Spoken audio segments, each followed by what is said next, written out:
VCAL presents Movie Talk Podcast.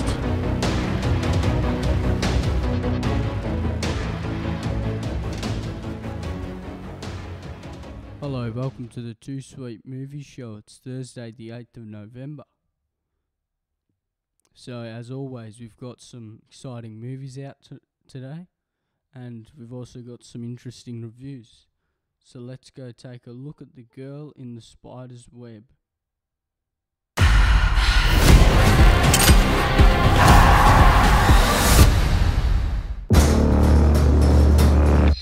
Are you not Lisbeth Salander?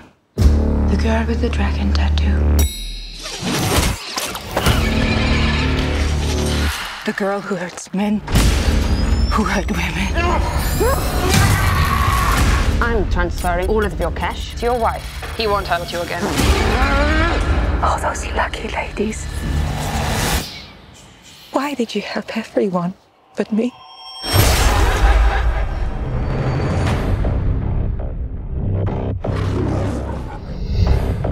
I've been told you're the only person who can pull this off. Shadows are coming. That depends. What am I looking for? I realized too late that I'd created an abomination. And you want me to steal it for you? Please, help me.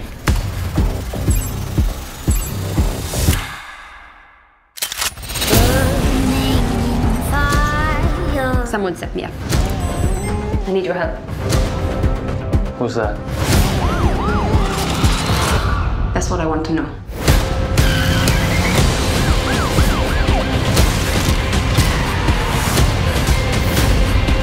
I tracked all of his ex-associates. Every single one leads back to one place. Home. For 16 years, I've imagined this moment. Lisbeth Salander. Someone always has to carry the pain. Now it's your turn, sister. It's her. She's been behind all of this.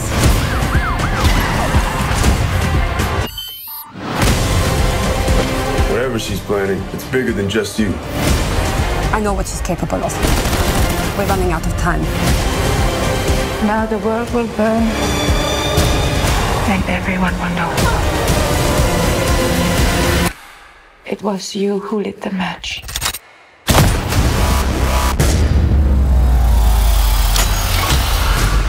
What, you thought she didn't have a plan?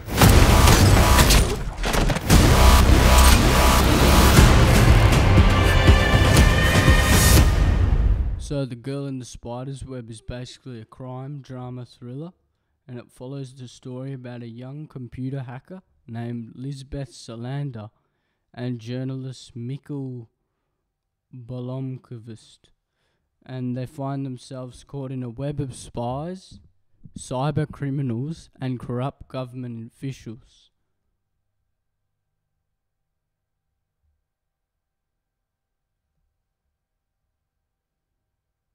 So that's basically the plot.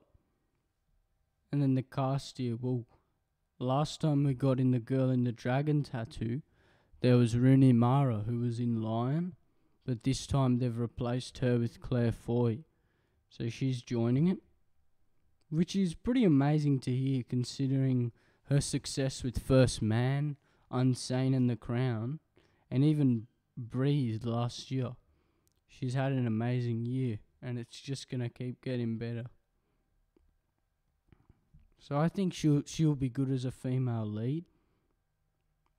And then the other actress we've got here is Silva Hoeks. She's playing Camille Salander. And she's a Netherlands actress. And she starred in Blade Runner 2049 last year with Harrison Ford and Ryan Gosling, so you might remember her from that. Or she was in The Best Offer with Jeffrey Rush. I'm pretty sure he was in that. And the other actor we've got here is Lakeith Stanfield, who's playing the character of Edwin Needham. So he's playing one of the male roles. I'm not sure if he's a lead. He could be like a side actor or something. but he's a part of the cast. He was actually in Get Out last year, which lots of people did appreciate. He starred in Atlanta, the series, Snowden, Straight Outta Compton, and Selma. And then we've got Stephen Merchant, who's playing Franz Boulder. He's that English actress, and he's been in quite a number of things recently, actually. Like, he was in Logan, and he had an amazing role in that, and he's been in Hot Fuzz, Table 19, The Tooth Fairy, Hall Pass, and quite a number of other comedies. So it'll be interesting to see how he goes into the crime drama thriller genre. It'll be quite interesting to see it. And then we've got Vicky Krieps playing the character of Erica Berger. And I think she's been in quite a number of things like Phantom Thread last year, which was quite Oscar worthy. I think it was nominated quite a number of times. And then you also have, she was in Hannah, that action film, Colonia, and The Most Wanted Man with Philip Seymour Hoffman. And the other actor we've got here is Severe Goodnason, playing Mikkel Bolomqvist. And he's a Swedish actor, so not sure if he's been in anything American. No, I think it's his first time going into Hollywood, so we'll see how he plays out. Apparently he's actually one of the main leads, so it'll be interesting to see how it turns out. So, that's basically it, but why don't we go into the audience? What are people thinking about this? Because I'm pretty sure it released earlier in some areas, but it doesn't release to America till tomorrow. So, that's when all the big reviews will release. But let's go into the audience, shall we? So Finn Razale has said, he gave it a 7 out of 10 and said, I feel the low rating, currently 5.7, is probably because people are disappointed because it can't live up to its predecessor. And it's true, it can't, but in its own right, it's still a good movie. It's not excellent, but good. The story's okay and the action is solid, and Lisbeth is still a badass. If you have the previous movie sitting in a shrine in your house somewhere and you worship it before you go to bed, skip this movie.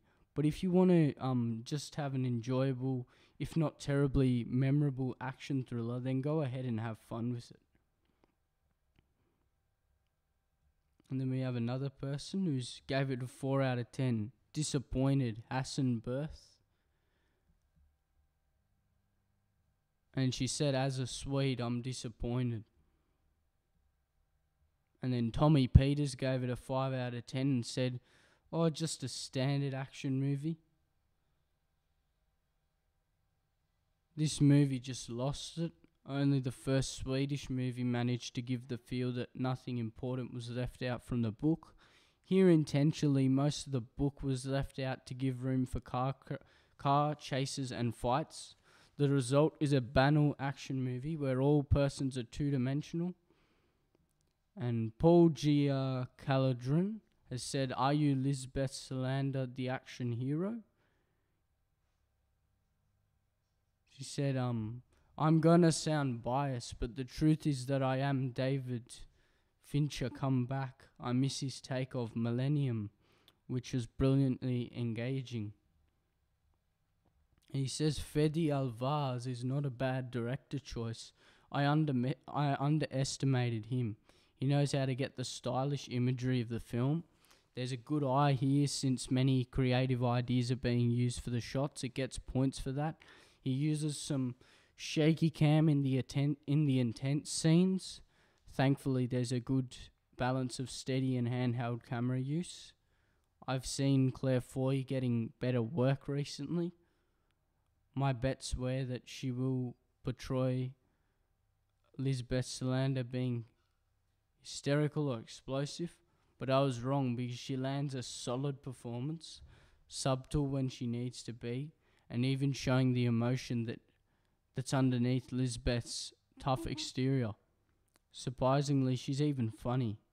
And Severe Godunson shows a warm interpretation of Mikhail Blomkvist. He comes across as a friendly person whose presence lightens the mood. Not a bad take either. But I would have been, in all honesty, have been ecstatic if Rooney Mara and Daniel Craig had returned. Then again, Fede Alvarez felt he wouldn't have done 50% of his job if he took Fincher's cast. I don't really agree, but I understand what he means. The first act of the film was pretty alright. The look, the pacing, and the introduction of the story worked.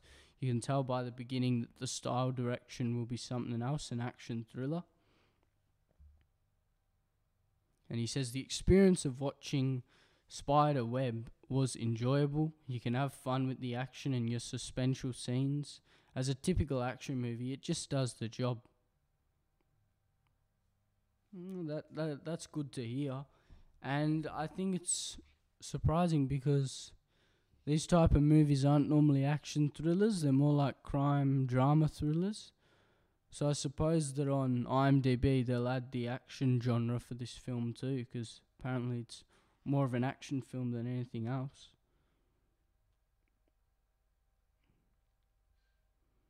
And someone else gave it a 5 out of 10, Game 3, and said the story is just so and so predictable, very predictable. I was a bit surprised when the name of the English translator rolled in the credits, as it really seems no one involved in this movie read any of the books. They really only needed and used the name recognition of the characters. The acting is quite good. In fact, almost everything in this movie is above compared to with most Hollywood shoot-'em-ups. But the story, if you can really call it a story, is just so banal. We are told, the good guys are good and the bad guys are bad. And then, sort of some things happen, but I'm not going to spoil things.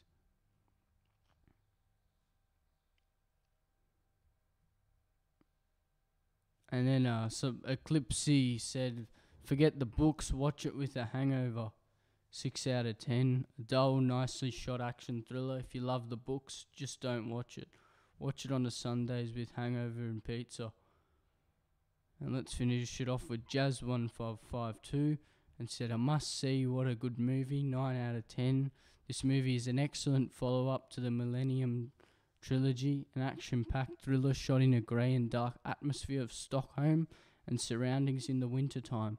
I hope that there will be a sequel for this. Well, don't get your hopes up, I'm sort of saying, because, it really depends if it makes good money. If it doesn't, well then we will not be getting a sequel for this.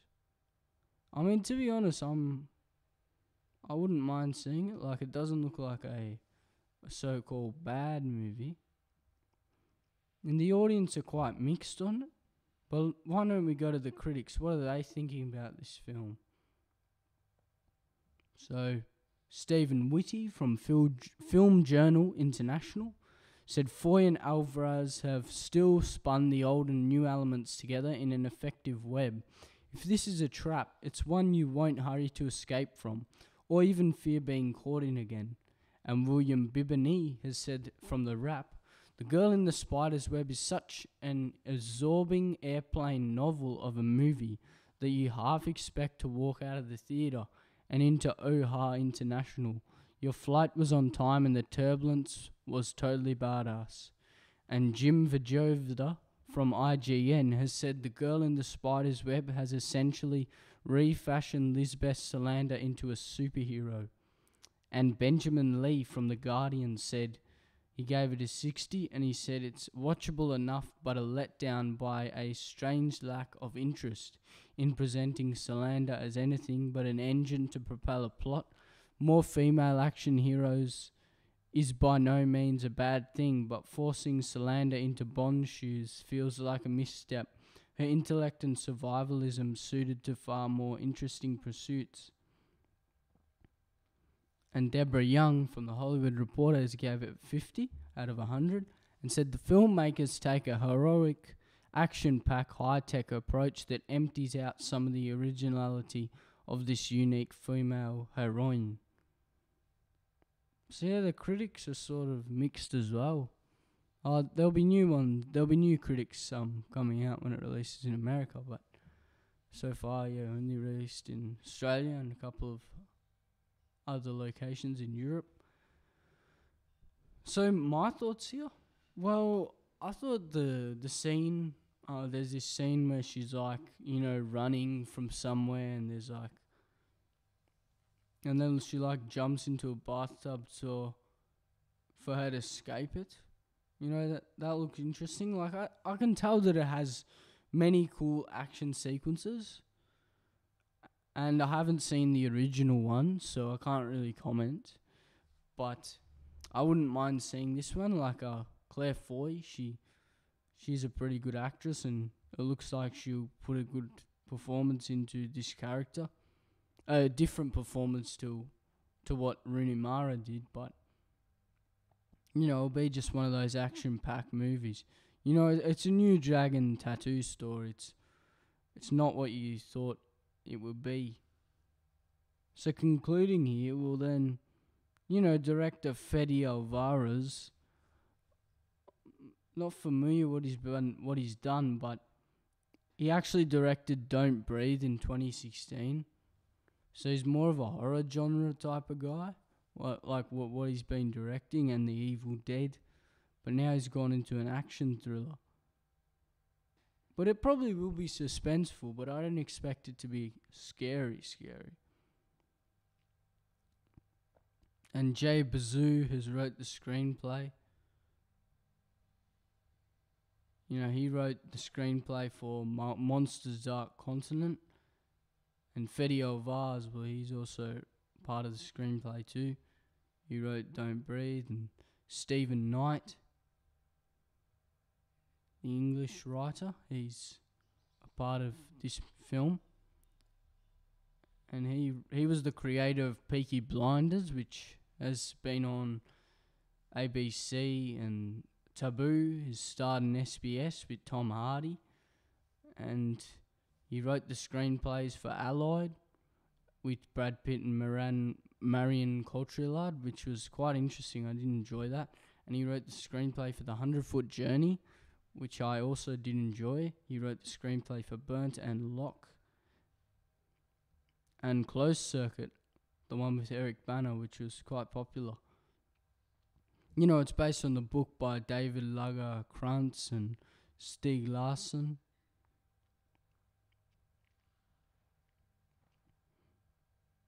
It's from producer Eli Bush. He was involved in Lady Bird and Annihilation.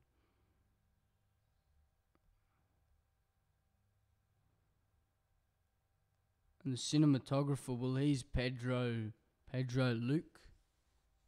And well, he was the cinematography on the film Don't Breathe, which he also directed.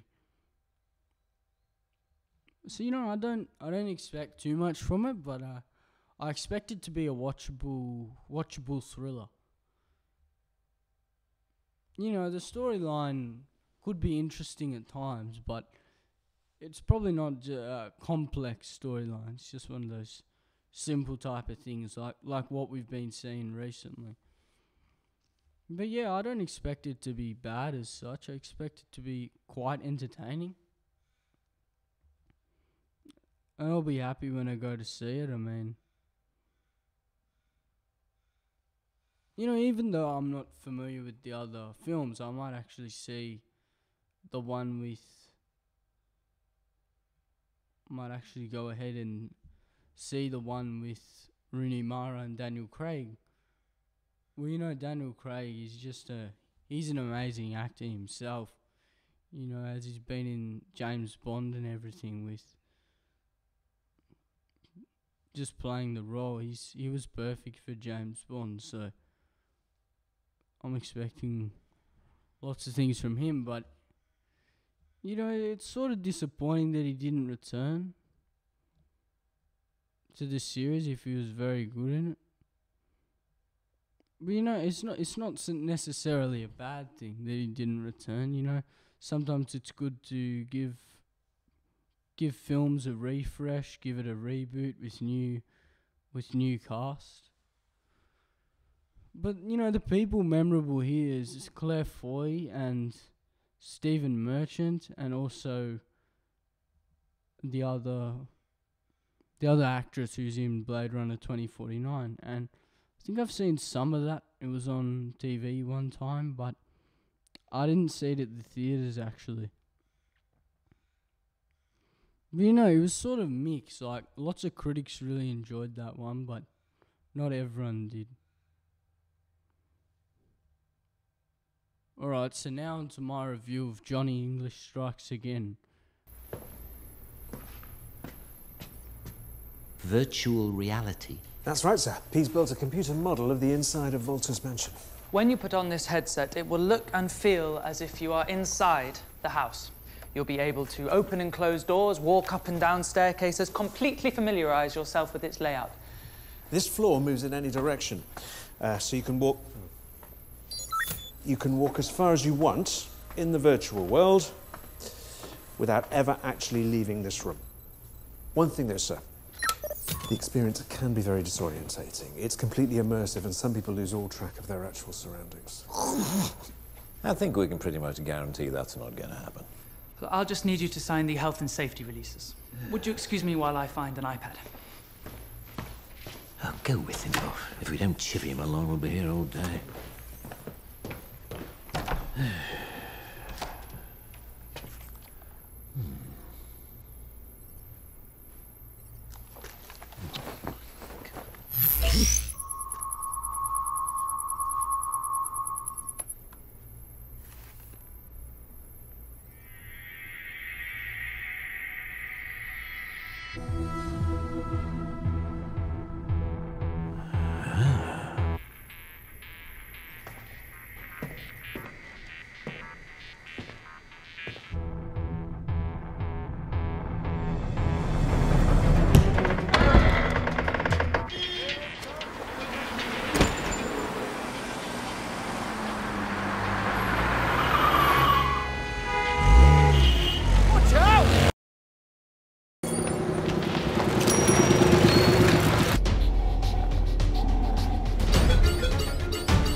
So we'll shortly be arriving at Admiralty House, and that actually used to be Oliver Cromwell's own house.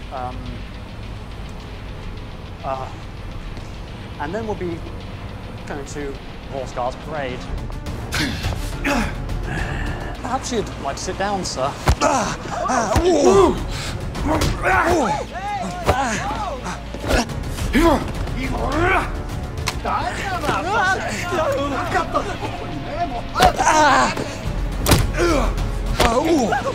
However, the agent we have on this mission is confident he's making major progress, and yes, we have a potential suspect has been identified, and further covert investigations are now ongoing.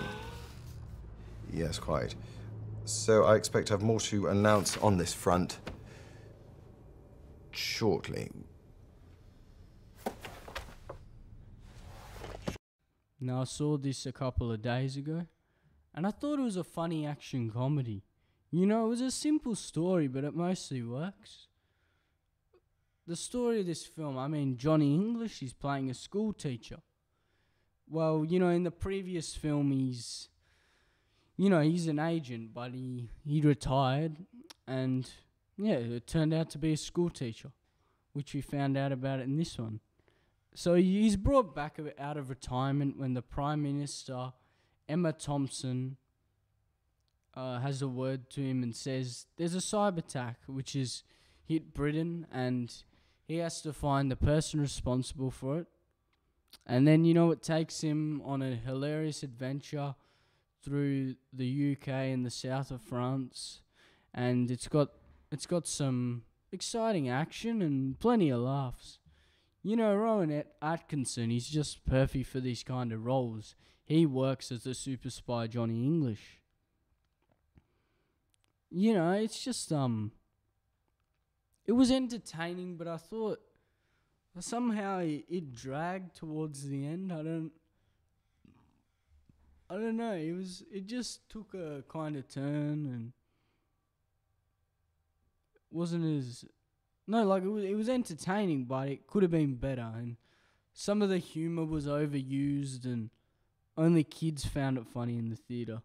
Not all jokes landed. But, you know, Johnny English Strikes Again, it was a entertaining comedy, which was funny and action-packed. It's just a fun film for the whole family. I gotta admit, though, the first two are better, but this one's thoroughly enjoyable and has some good locations. But that's not the only thing. I mean, Johnny English Strikes Again. It's you know, it's got a good cast. It's got Olga Kurylenko, and she's the female who plays Ophelia Buletova.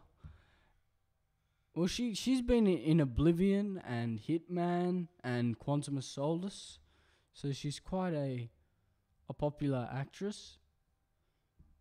And we saw her in The Death of Stalin last year. And Emma Thompson, she does a good role as the Prime Minister.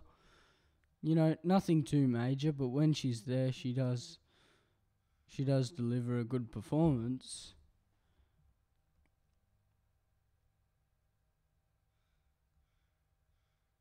You know, and it's very funny when Johnny English deals with technology. In the other films, you know, he's always into these old methods. He doesn't want to try new things. So once again, he's doing that, you know.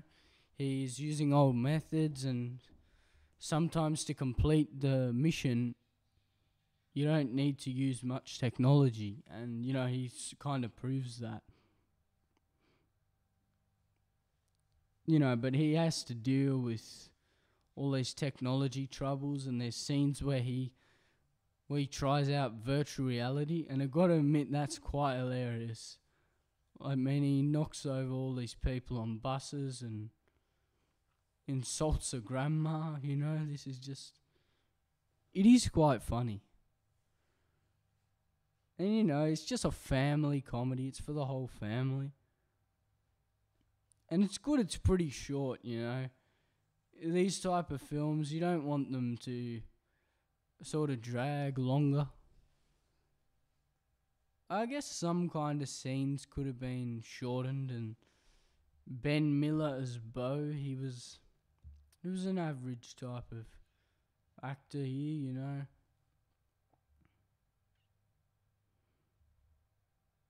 And, you know, we also had a villain. And it's quite funny because Emma Thompson, you know, sort of has a relation. Oh no, she really likes that Jason Volta. Now, he's a person who's very smart with technology, you know, he creates all these things. And I've probably most known him from Rampage, where he played a villain last year. And I've got to admit, he's not the best, Jake Lacey. He's just I'm not sure if he's a watchable guy. He's just, you know. But it's a light-hearted, you know. It's just an enjoyable. It's kind of memorable, but, you know, by the end of it, you don't remember too much. But while it's on, you do enjoy it, so, you know, I'll probably give it a 7 out of 10. You know, it's very watchable, but you don't remember much when it's over. But still a very enjoyable time at the movies. Why don't we take a look at it now?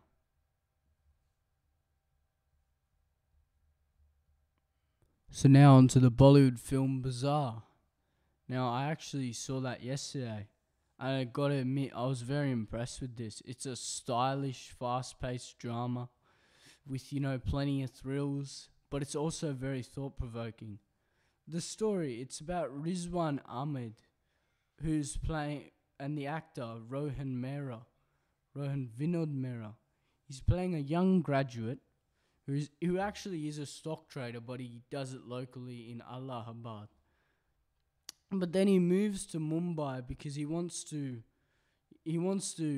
be up. He wants to be up with the big stock traders. Because his hero, Shokhan Kothari, played by Saif Ali Khan. So he wants to meet him. That's his ultimate goal. And I've got to say, Saif Ali Khan works as the businessman. He's a family man, but he's also a ruthless man. He just delivers powerful acting. In some of those scenes, he brings out his all.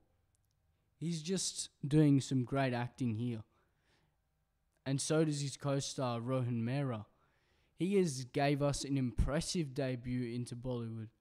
And Radhika Apte has another great performance. I gotta say, it shows the city of Mumbai very well in the great cinematography. They show it very well. I gotta admit, Bazaar, it's just entertaining. It's smart. It's a crime thriller about the stock market, finance, which has, smart direction, amazing clap-worthy dialogues, which are just, some of them are just so amazing you just want to clap, right? And, just great acting by most of the cast. It has big drama moments, catchy music, like the score, and the sort of sound effects which they put in. It just really, it goes well with the movie.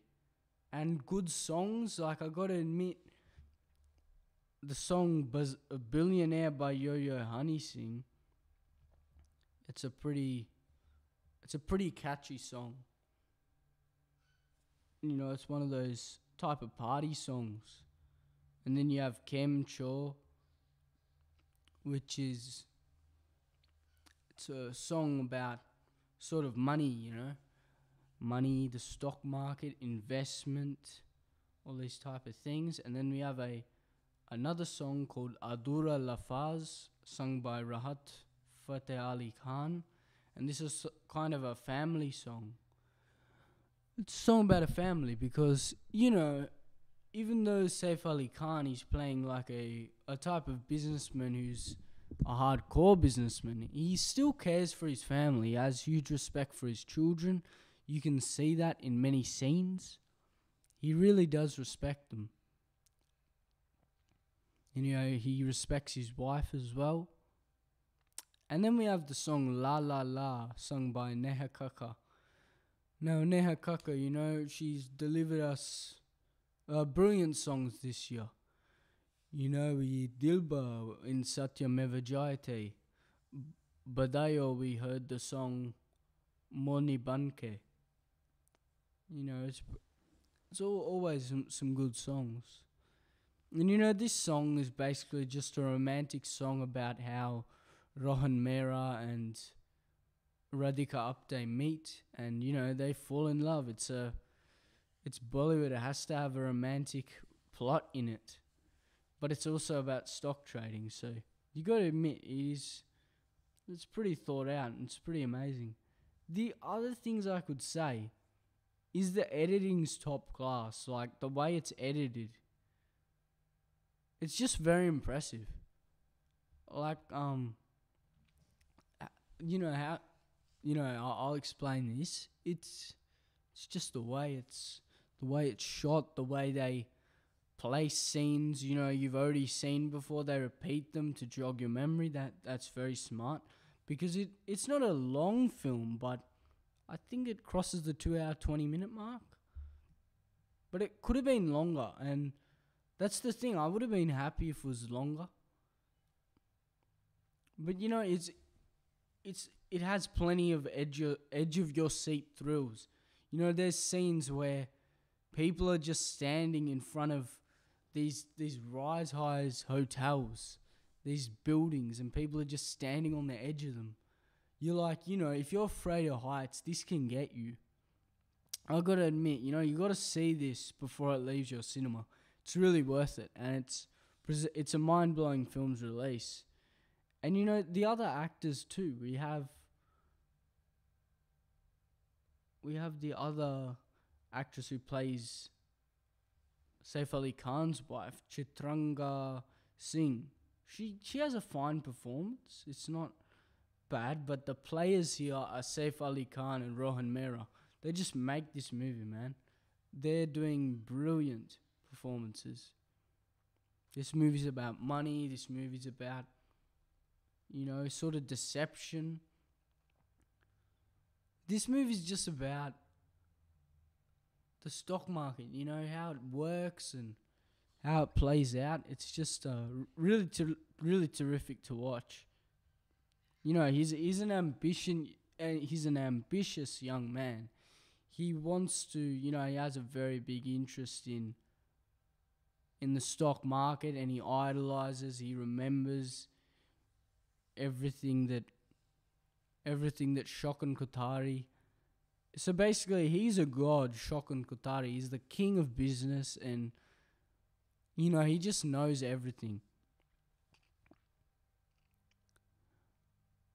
You know, but you know, it took him a while to get there, but he's just pretty amazing here. You know, it's fresh. It's very fresh. I gotta admit, I haven't seen anything like this from Bollywood. It has strong acting, as I've said, from most of its cast. It's an absolute must-watch. It's very intelligent and smart. You know, it makes you think. And, you know, it's not one of those Bollywood masala films where you lose your brain somewhere else and just forget about its plot and just get interested in the action. It's one of those inspiring films too. It has some good quotes. It's very clever. The way it was shot and the way it was all filmed. And it's unique. As I said, I haven't seen anything like this. It's kind of realistic. I mean, this is what happens in the stock market, in business here. You know, it has authentic acting. It's just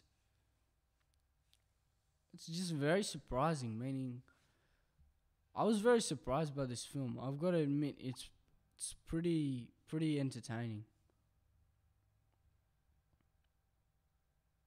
I just really liked it.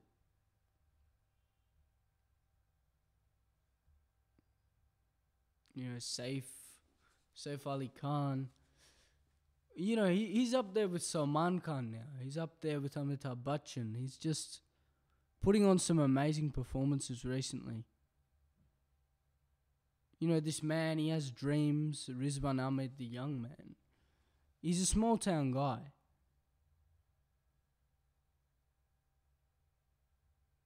You know, he's a stock dealer, Mr. Wadwa, you know.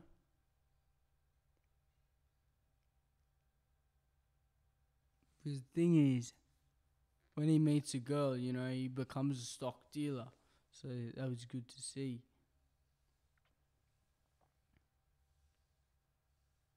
You know, Priya, who plays the role of Radhika Apte, they have great performances. You know, they all did their job well, and they look well, you know, the fashion, the style. You know, Shokhan Kothari, he's a god. He knows everything. He's a king. He's very, very smart. He's just a smart man. So why don't we go take a look at Bazaar? India में stock markets 21 listed companies हैं 16,320 और एक number है जिसे सब ignore कर देते हैं नंबर ऑफ सुसाइड्स हमारे इलाहाबाद में कहते हैं वारे नहीं आ रही मतलब पैसा ही पैसा ये 100 करोड़ में तुझ पर खेल रहा हूं तैयार हो जाओ करने अपने वारे न्यारे मेरे कॉम्पिटिटर्स IIM हार्वर्ड ग्रेजुएट्स और मैं 10वीं फेल गुजराती अंगड़िया का बेटा। धंधा करना मैं सिखाता हूँ क्योंकि मुझे सरप्राइज करना आता है। So now let's take a look at Thugs of Hindustan. एक हाथ में चिंगारियां, एक हाथ में साज है, हंसने की है आदत हमें, हर गम पे भी नाज है। आज अपने तमाशे पे महफिल को करके रहेंगे फिदा, जब तलक ना करे जिस्म से जान होगी नहीं ये जुदा। So Thugs of Hindustan, well, it's a new blockbuster, an action blockbuster by Yash Raj Films. And you know, it's a story about pirates. It has action sequences, jaw dropping. You know, it's based on the 1839 novel Confessions of a Thug by Philip Meadows Taylor. And the movie is actually set in 1975, and it follows a gang of thugs who aspire to free Hindustan from the British Empire. A small-time thug is then sent by British Commander John Clive. So that's basically the story.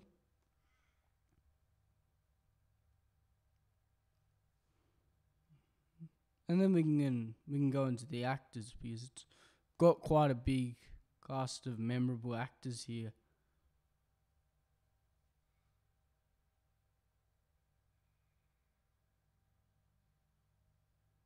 Well, first off, we have Katrina Kaif playing the female lead of Suraya. Now she's a pretty popular actress at the moment, you know, considering her success with Tigers in the Hay last year, and Bang Bang Doom 3, which was directed by the same director of Thugs of Hindustan, and Ekta Tiger.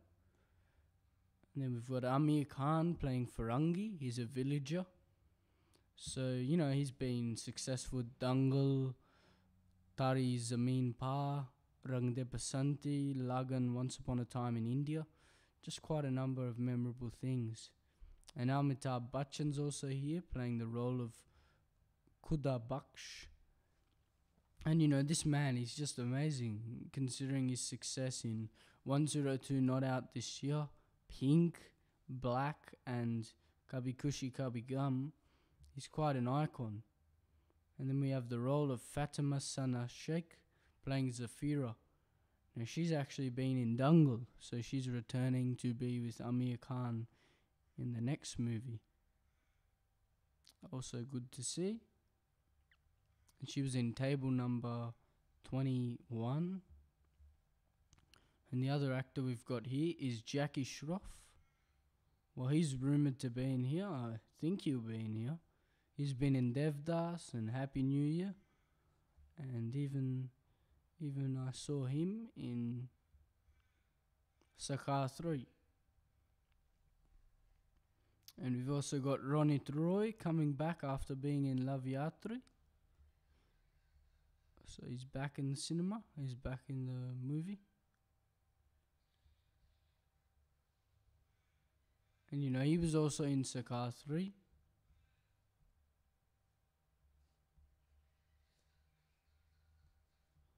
You know, as he was in Love Yatri, he was playing that protective father.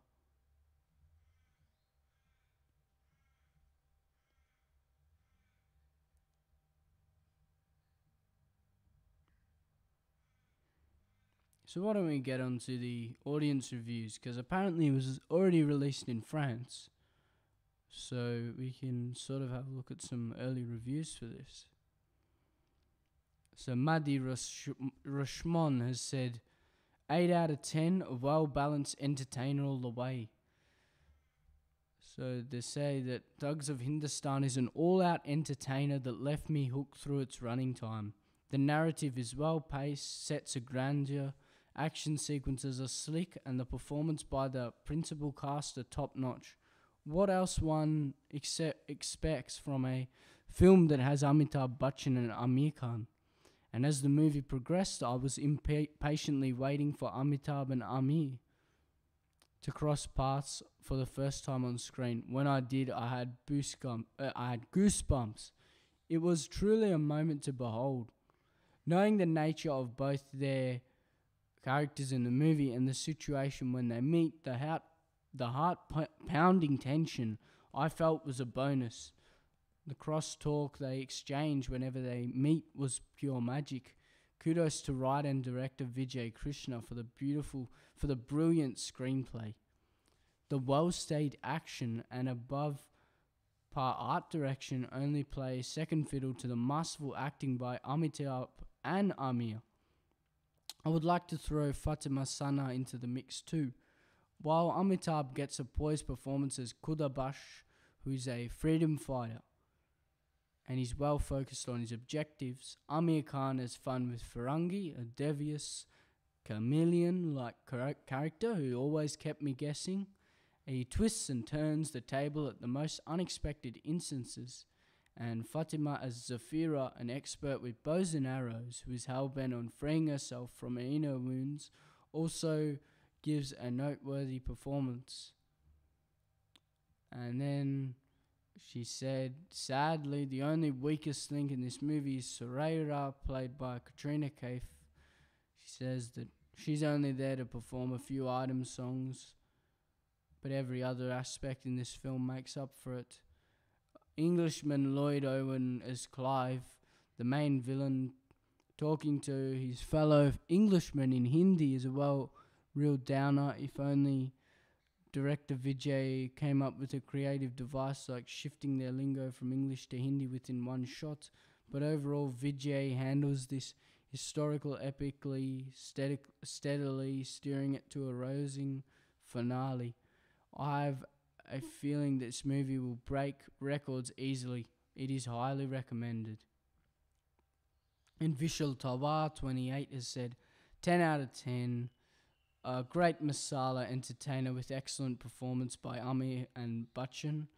Excellent performances of Amir and Bachchan, sir, makes this film good commercial, entertaining. Screenplay superb with loads of actions and a few goosebump moments like Amir and Bachchan's sword fight scenes and Bachchan and Fatima emotional scenes. And Nisa Free has said, the best Diwali gift, thank you Amir Khan, best entertaining movie, best visual effects, Amir Khan, acting top class, Big B is awesome, Thugs of Hindustan, best Diwali gift, biggest movie of Indian cinema, must watch guys. An 8 out of 10, El Dodd has said, Amir bringing another new style for Indian cinema with great effects. Amir Khan was fantastic and has said that his character will make you forget Jack Sparrow as it's completely different with another awesome performance. Amitabh Bachchan was pretty good and Katrina was same as always, her presence, her absence. Fatima wasn't a big character but performed well. The music written for the film was superb and the effects were awesome for Indian cinema. The story is good. The direction could have brought a much better picture if it was with more experienced director with more flicks better than what he did in Doom 3, but he was better here.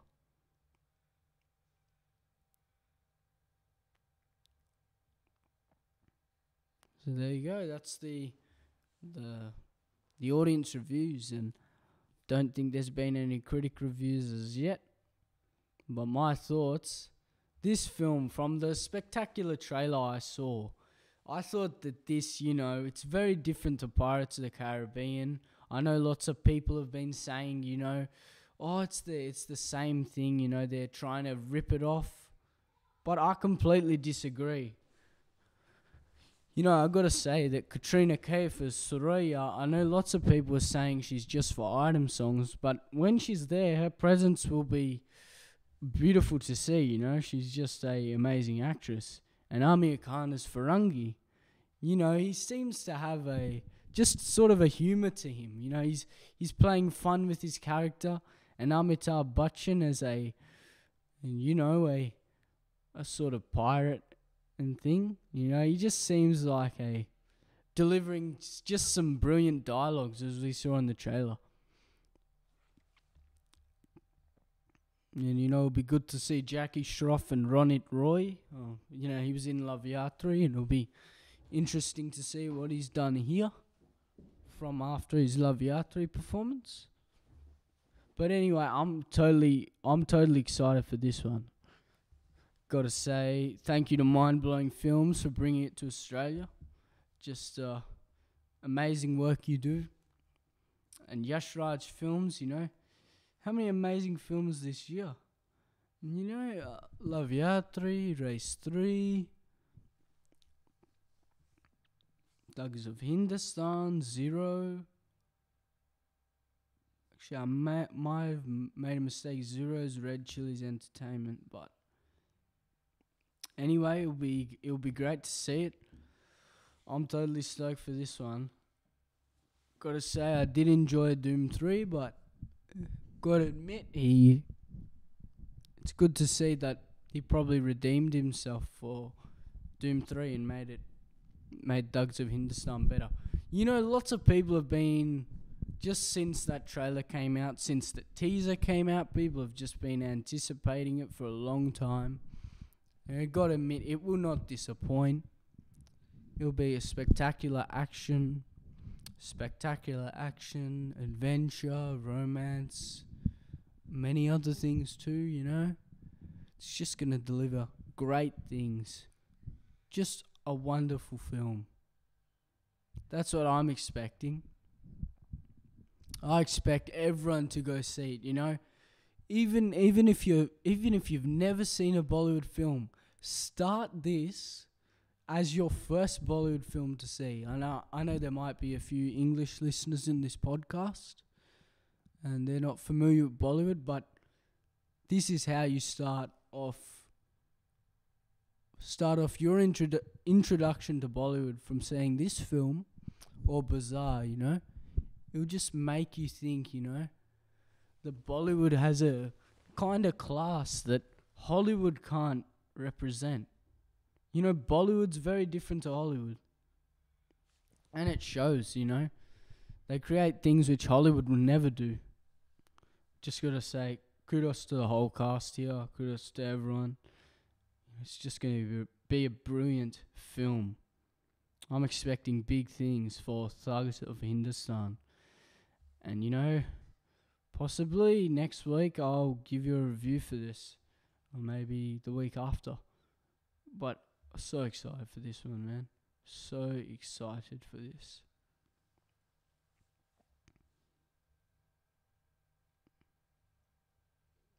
You've got to admit, it's actually releasing tomorrow. So, they've been doing all the promos all over trains here, and got to admit, this film will not disappoint.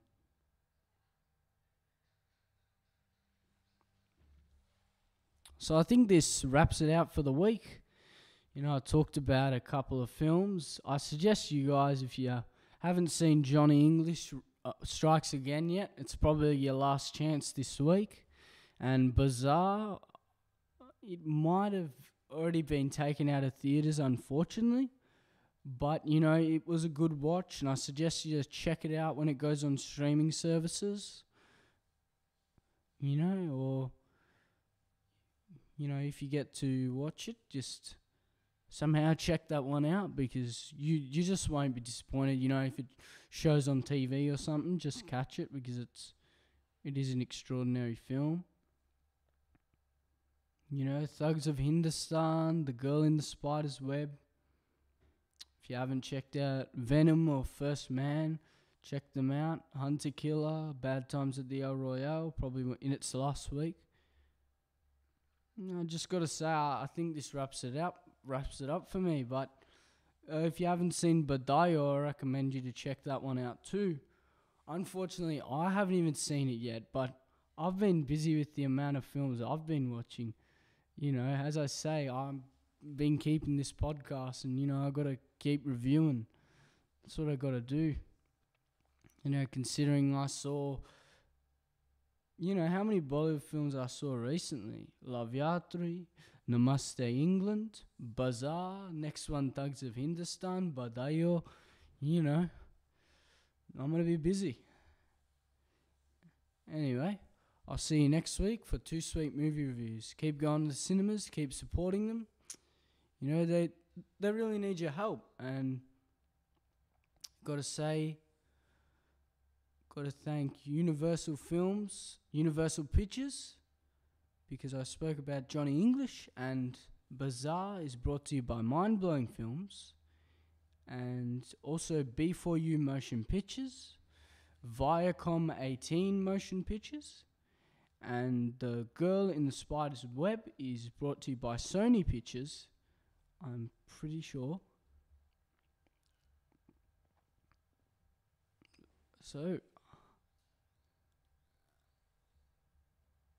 and Thugs of Hindustan's brought to you by Yash Raj Films and Mind Blowing Films. Yeah, I think this wraps it up for me now, and I'll see you next week for 2Sweet Movies.